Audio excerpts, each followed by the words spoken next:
morning, everybody. We're going to continue our training here. We have some actual switch moves to do today in our training program. So we wanted to start out by doing a job briefing like we do with every good start to a job. And our goal here today is to get everyone on the same page with the switching moves, make sure everyone understands where we're going, what we're doing, and how we're going to perform the tasks. So I've got a job briefing planned for today. When we're done going through it, it's going to go in the locomotive with Matt, and it's going to have all the information we might need in there throughout the shift. Is everybody ready to get started? Yep. Great. We are going to be doing some switching operations today. For those of you unfamiliar with the yard, we have 3 cars down here on track 3. They're outbound cars. We need to move them over to track 4 and get them ready for the railroad to pick them up. So we're going to bring our locomotive out of the locomotive shed over here on track 8, shift up the main track and go all the way up to the yard lead.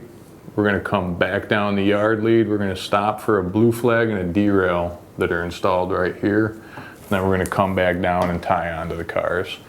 So that'll be the start of our switch move. We're going to utilize the main track and tracks 1 through 4 over here. We may have to sort a couple out to get them in order to send them out. So any questions or anything we want to cover there? Okay. In the event of an emergency, Matt's going to be the 911 caller. He's up in the locomotive, so he's least likely to be affected by anything. I will back him up on that phone call in case he's unable to make the call. We have first aid supplies and fire extinguishers all up in the locomotive. They're labeled on the side of the hood. It says fire extinguisher inside, first aid kit inside. So if you need something, we can always call the locomotive and, let's get him moving it our way too. The closest hospital is Lancaster General Hospital. It's about 3 miles away.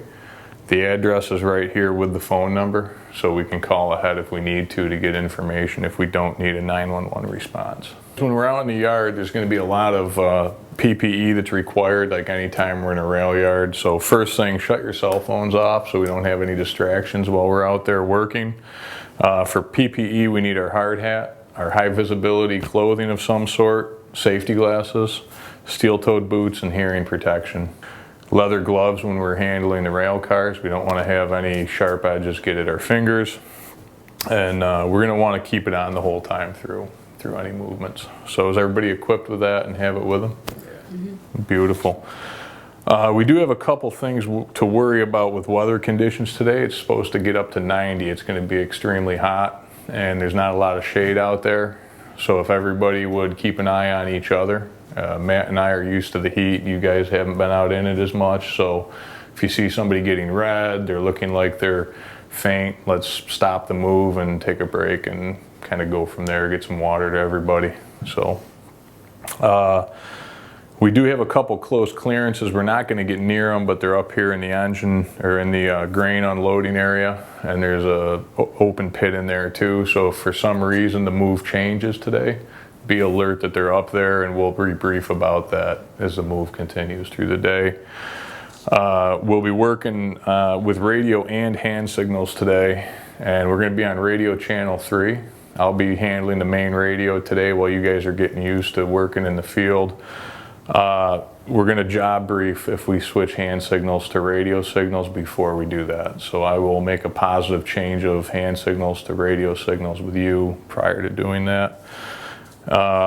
We don't have any contractor operations in the yard today, so there should be no other forms of protection, blue flags, derails, private locks. We should be all set there. We will keep an eye out for all of them just in case somebody's snuck in on us. So Matt's going to operate the locomotive. We've got 8651 will be our locomotive today. It's got a F marking the front of the engine, and we'll use all of our radio calls as a header back for this particular site. I'll be the conductor. Tim will be training you guys, so you just stick close to me and we'll kind of walk through the whole facility. Liz is going to be assisting with the training. She's got some paperwork she's going to be doing. She's also going to have our checklist and our steps of training, and she'll keep me covering what we need to cover going through the checklist. So As always, our safety is a responsibility of everybody on site. Everybody is an equal when it comes to safety. So if you see something, you're not comfortable with it, or you feel like you're out of step with the move, we'll just stop the move. We'll have another job briefing via radio, and we'll go get it again from there. So if you guys would, Matt, if you would sign in, and then you guys can be conductors, and Liz, you can just be the utility worker, and then we'll get started as we go. 8651 switches line for your movement. We're on board. Okay to bring the train back. We'll stop in 2 car lengths.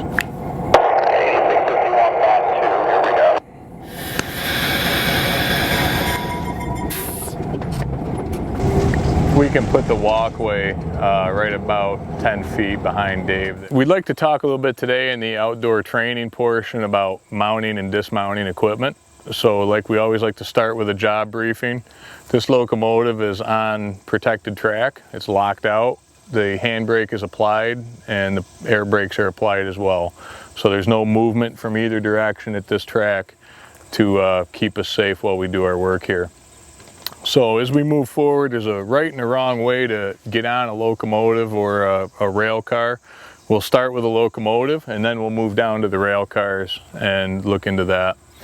So the first thing is we don't have our cell phones on. We've got our gloves, PPE, safety glasses. We're going to approach the locomotive on the engineer's side because we want the engineer to actually be able to see us and see our movements. It just makes for a safer operation. We don't mount moving equipment on this particular railroad, so what we're going to do is bring the train to a safe stop. I'm going to come down. I'm going to look at the engineer. I'm going to make sure he's not moving. If I'm not near the engineer, I'm going to check with him on the radio, make sure he's stopped.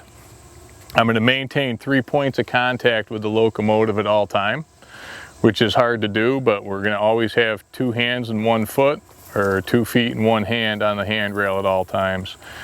If I was getting on the locomotive, I would have, you know, my lunchbox, my rule books, whatever I might have. I'm going to go up, I'm going to just set it on this walkway out of the way, mount the locomotive, and then pick it back up. So we'll give you an example.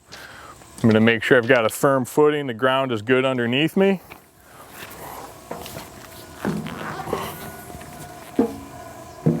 And then onto the locomotive. When we come off of a piece of equipment, we always dismount it going backwards. So I'm going to have my 3 pieces of contact. Step down. Right here, I'm going to get good firm footing and I'm going to look down. I'm going to check the ground for any obstructions, potholes, anything that might cause a trip, slip, or a fall. Just dismount the locomotive and step off to the side. Could you demonstrate for us, Tim? Give it a try.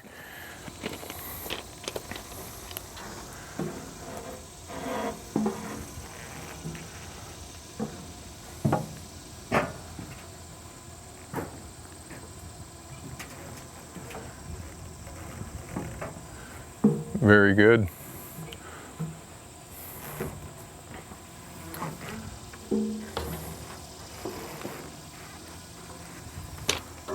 Very good. We always dismount when the locomotive stopped, and we always make sure that we have a good firm footing before we dismount. If we were on the other side of the locomotive at the adjacent track, before we swung off the locomotive, we would look for train traffic, make sure there was no movement on the adjacent track, and then dismount. So we're going to talk about mounting the rail car and applying a handbrake. Matt's going to demonstrate for us, but we pretty much follow the same basic steps as climbing on a locomotive. We maintain 3 points of contact. We're going to cross over to the side ladder, and then we're going to apply the handbrake to bring it to a tight function. We never step on this cut lever. That's not a safe place to step, so we always stay on the sills and over to the end running board to make sure we mount safely. So Matt, would you please demonstrate how to apply a handbrake?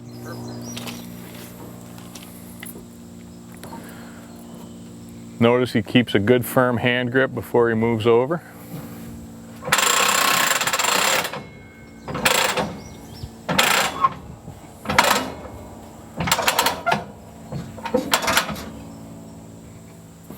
Notice when he tightened the brake wheel, he kept his range of motion right here. When it got tight, he was pulling towards him, not pushing away from him, and he kept a good firm footing. That's how you put a handbrake on a rail car. Would you like to demonstrate how to remove a handbrake from a rail car, Matt? Same basic principle. He's going to keep his 3 points of contact up the side of the car. Use the ladder to cross over. So we're going to talk about coupling the cars together today because we have a few moves to make. So this train's already put together, and we have to make the air hoses, the glad hands, and connect them together to apply train brakes to the rest of the train. So we're going to show the steps for performing that. We already have 3-step protection on the locomotive. The engineer knows not to move. We're entering into the red zone, so we job brief with the engineer and make him aware of that. He's holding the train from moving. So I'm going to make sure that the tie doesn't have any stones on it, and it's good clean footing. I put 1 foot outside a gauge, 1 foot inside a gauge. I never actually kneel down. I'm always in a position so that if the train moves, I can react and get out. So I'm a little bit up, my weight's on my feet. I pull the glad hand back, and I insert the other glad hand into this piece. Now we've connected the air lines on the train. Our next step after we have connected the train glad hands together, we're going to make the engineer aware of the fact that we're opening the angle cock, and we're going to slowly turn the angle cock so that we don't dump the air out of the train, put it in the open position.